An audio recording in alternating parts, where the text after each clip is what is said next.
अ stitch इन time saves nine. इस proverb के ऊपर ऐसे बिहार बोर्ड की परीक्षा में अक्सर पूछा जाता रहा है।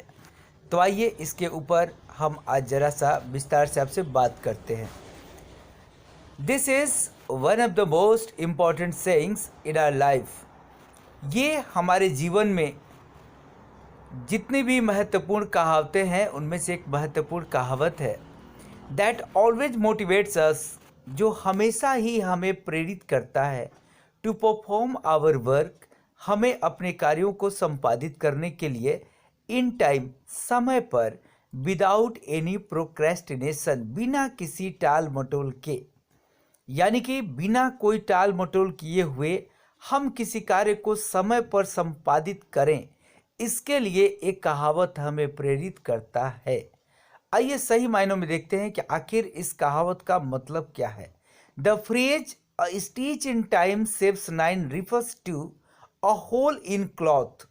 ये जो कहावत है या जो वाक्यांश है, इसका मतलब है शाब्दिक अर्थ कपड़े में छेद हो जाना। ठीक है, तो यहाँ कहा गया कि अ stitch in time saves nine.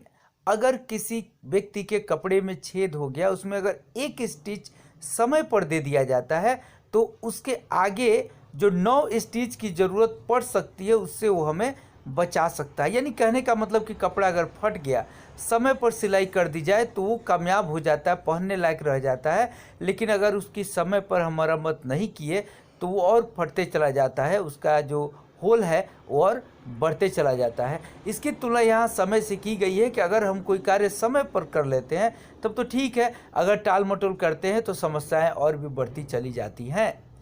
आगे इसको और डिटेल में समझाया गया है। This hole would certainly get bigger if not fixed in time. यानी कि अगर क्लॉथ में होल हो गया और समय पर हमने उसे फिक्स नहीं किया, उसका समाधान नहीं किया, तो ये होल, ये छिद्र और भी क्या हो जाएगा, बड़ा हो जाएगा। It certainly means that prevention is better than cure.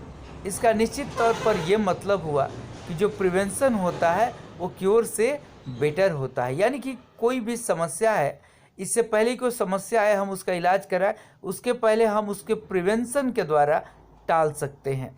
यानी कि निषेध जो है वो उपचार से बेहतर होता है। This proverb also tells us, ये कहावत हमें ये भी बताता है कि दैट कि इफ़ अ प्रॉब्लम एग्जिस्ट, अगर कोई समस्या है, then one must fix it immediately, तो इसे किसी को भी तुरंत उसका समाधान करने का प्रयास करना चाहिए। If not fix in time, अगर इसे हम समय पर इसको नहीं निपटाते हैं, then even more problems can arise, तो और भी बड़ी समस्याएं उत्पन्न हो सकती हैं। फॉलोइंग दिस सेइंग, इस कहावत का अनुसरण करते हुए we can avoid wastage of time, हम समय की बर्बादी से बच सकते हैं। If we solve a problem in time, अगर समय पर हम प्रॉब्लम को सॉल्व कर लेते हैं, we can do it easily, तो हम इसे आसानी से कर पाते हैं। If we avoid the problems, और अगर हम समस्याओं को अवॉइड करते हैं, it will be tough for us to resolve this later on, तो इसे बाद में समाधान करना इसका हमारे लिए क्या हो जाता है, कठिन हो जाता है। So we must try to perform any desired work in time, इसलिए हमें अवश्य ही किसी भी वांछित कार्य को समय पर परफॉर्म करने का प्रयास करना चाहिए।